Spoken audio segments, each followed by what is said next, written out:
When talking about the world's 1.6 billion Muslims, American presidents are traditionally very careful to differentiate between the vast majority who practice the religion peacefully and the small minority who don't. There's nothing in there in Islam that condones the kind of brutality that we've seen. Our actions today were not aimed against Islam, the faith of hundreds of millions of good, peace-loving people. We are not at war with Islam.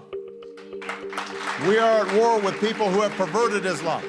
President Donald Trump has not continued this tradition. Do you think Islam is at war with the West? I think Islam hates us.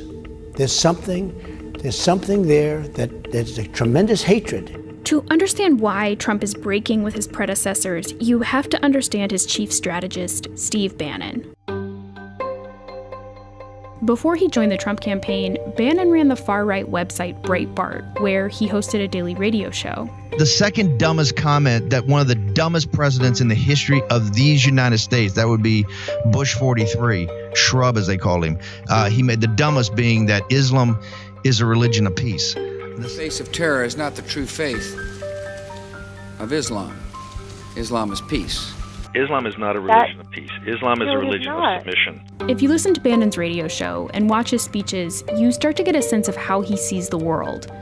Bannon believes that the US and Western Europe are in the middle of an historical struggle against Islam itself. I think if you look back at the long history of the Judeo-Christian West struggle against Islam, I believe that our forefathers kept their son. And I think did the right thing because they combated this and kept it out of the world. Bannon isn't talking about the American founding fathers. He's talking about European leaders who fought off Muslim conquest in the 8th and 16th centuries. That is the context in which Bannon approaches policy today. This context also helps us understand Bannon's views about refugees from the Muslim world.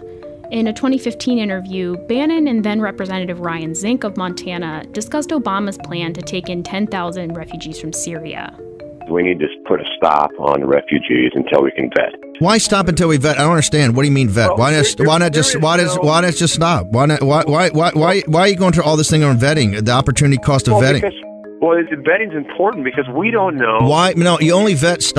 Commander. You only vet if you're going to let them in. Why even let them in? To what end? Can't that money be used in the United States? I mean, I think the issue is, should we just take a pause and a hiatus for a number of years on any influx from that area of the world? Bannon seems to think that Syrian refugees are incapable of adapting to the American way of life. These are not Jeffersonian Democrats.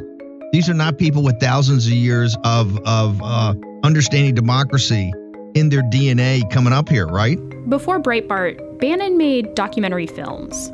In the outline for one film, which he didn't end up making, Bannon warns of an Islamist takeover of the United States. The opening scene features the call to prayer and the Star and Crescent flying over the U.S. Capitol building. It's pretty dark here in Europe right now, but there's something actually much darker, and that is Islam. Though his current focus is on Muslims, Bannon has expressed a desire to keep all foreign-born people out of the U.S. In a 2015 interview, he disagreed when Donald Trump said that we should keep high-skilled immigrants in the U.S. We have to keep our talented people in this country. I think you agree with that. Do you agree with that? Well, I got a tougher, when 2/3 or 3/4 of the CEOs in Silicon Valley are from South Asia or from Asia, I think. On my point is that a country's more like Sessions. A country's more than an economy. We're a civic society. Bannon is wrong. Less than 14% of Silicon Valley CEOs are Asian, but the fake statistic supports his view that legal immigrants are just as problematic, if not more, than those who are here illegally. Isn't the beating heart of this problem right now, the real beating heart of it, of what we got to get sorted here, is not illegal immigration, as horrific as that is, and it's horrific?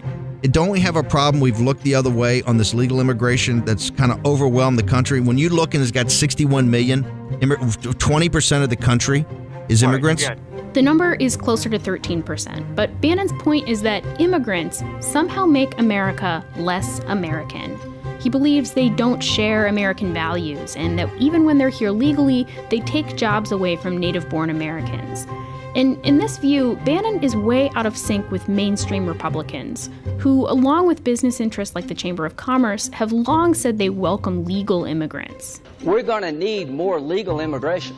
Immigrants are an economic engine of vitality for our country. They make things happen. We need to figure out how to have more legal immigration. Immigrants are the lifeblood of our society. I think probably the most dedicated Americans are those who come here as immigrants. Bannon blames legal immigrants for what he describes as a bleak economic landscape for native-born Americans. If you're under 30 years old, your children are going to be poor and your grandchildren are going to be paupers.